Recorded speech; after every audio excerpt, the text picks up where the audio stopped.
Do you believe in fate?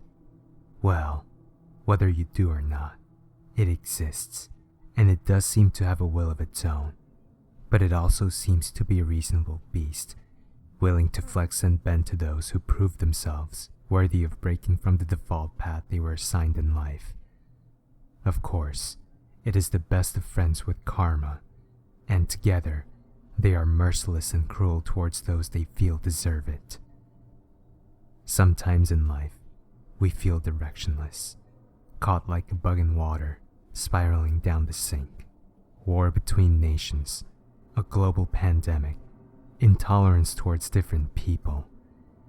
We didn't ask for these things to happen, but the paths that be led us there. You may be unsatisfied with your own life, frustrated or depressed with where you see it leading to, or perhaps you have no clue at all and are just letting the fate take complete control and going along with your environment because you feel you have no power over your destiny, because you're scared you'll make a mistake and ruin everything. Or maybe you just don't care anymore. But it doesn't have to be this way.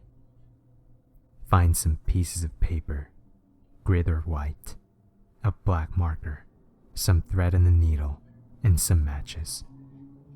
Since this ritual is dealing more with your mind's strength and less your physical bodies, the symbol must be marked slightly differently, but it is a very simple design, a circle with a cross running through the center.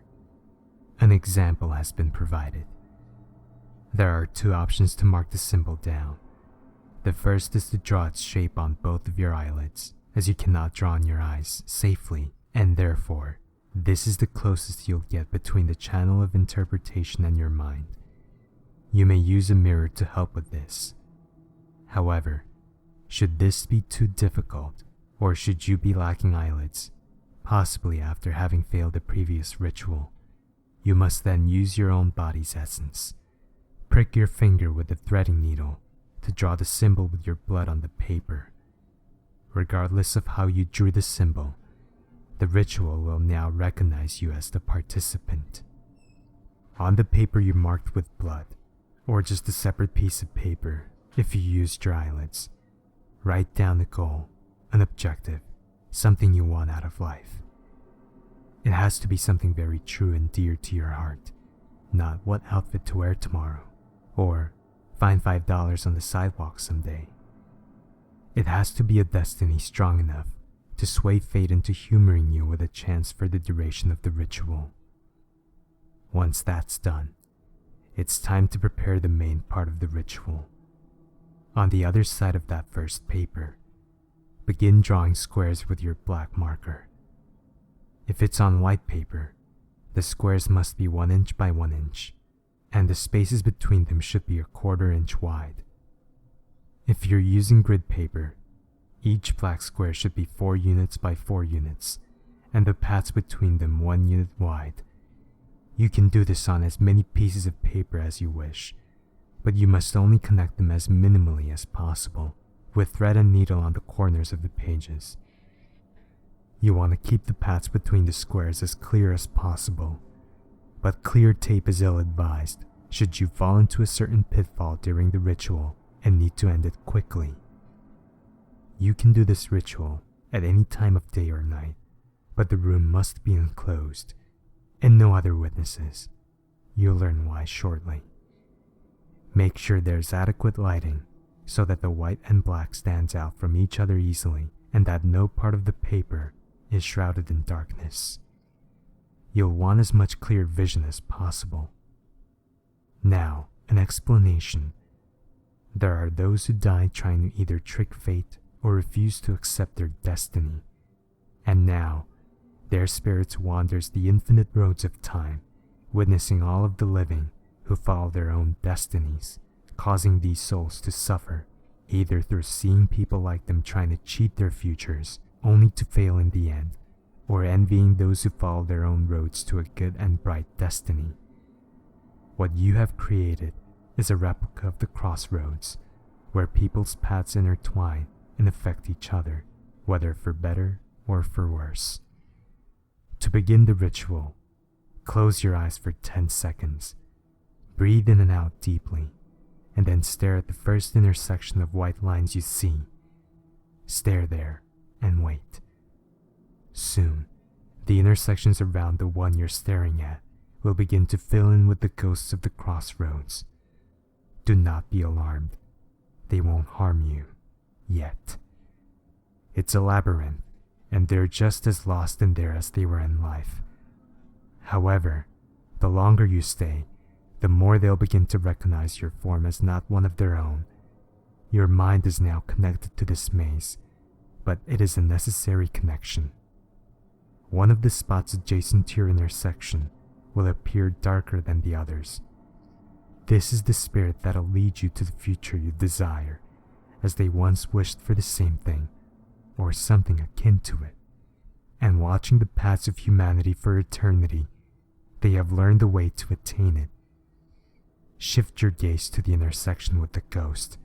It's likely that the ghost will disappear, leaving a brilliant white spot instead, and the new intersection will be the darkest. Your task is to follow the darkest spot from crossroads to crossroads, until you can stare straight on at the ghost for 10 whole seconds.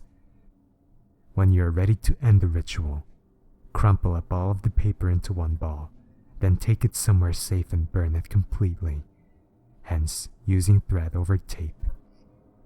There are some important notes to be wary of. First, the number of squares you draw determines how long you'll have to catch the ghost.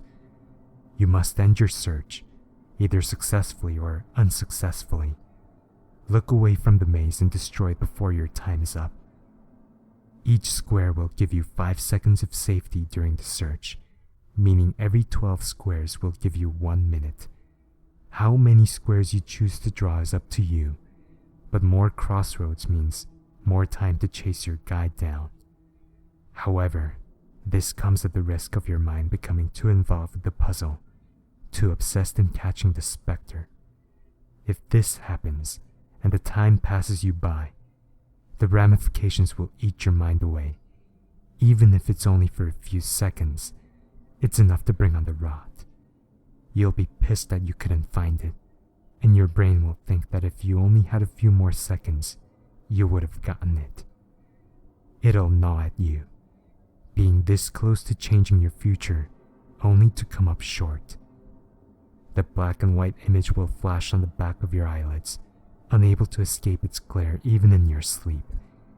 You'll redraw the maze or use the old one and scan it again, and again, and again, with no chance of succeeding.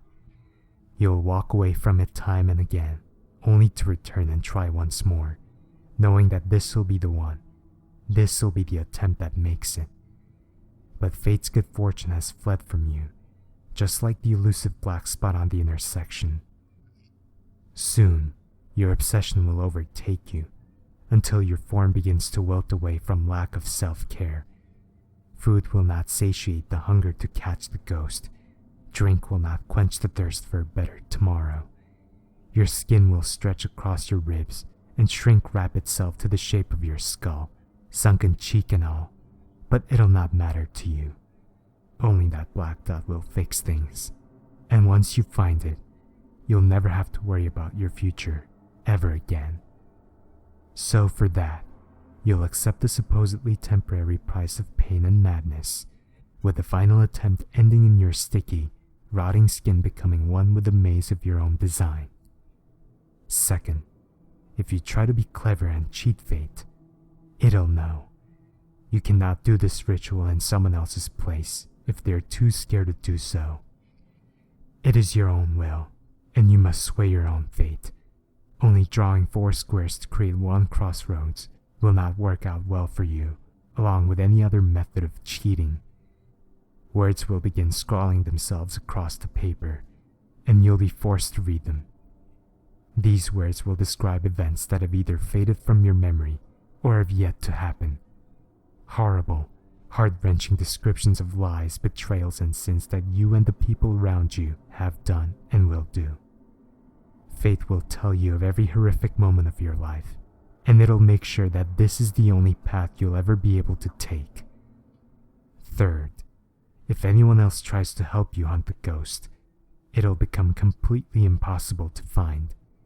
Even if you coordinate your efforts, not only can the wills of separate people confuse the ghost you're looking for, it'll make them begin to shift far more rapidly.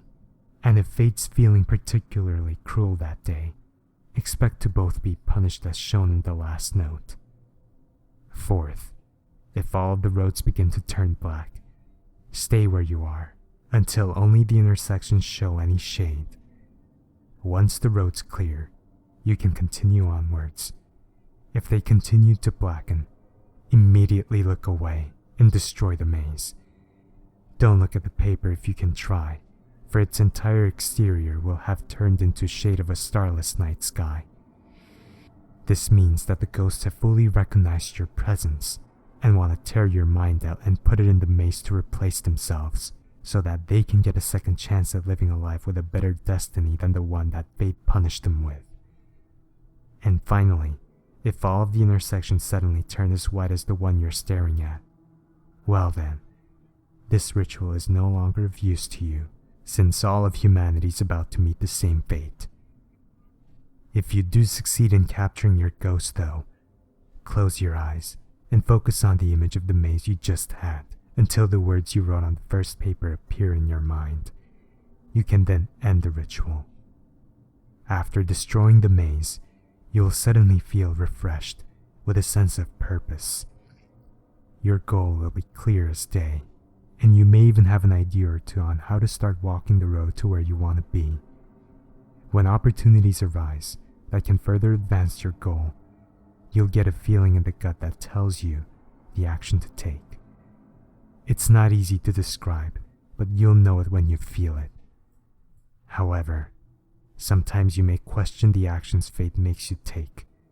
You might not even appreciate the future you picked out for yourself. If this is ever the case, and fate senses your displeasure, you'll be punished for your lack of appreciation for the sacrifices that had to be made. And one by one, you'll watch the pieces that hold your current life together, reducing you to a destiny that is most undesirable. So, show some thanks, and stick to what you wanted in the first place. You already changed your future once. There are no takebacks.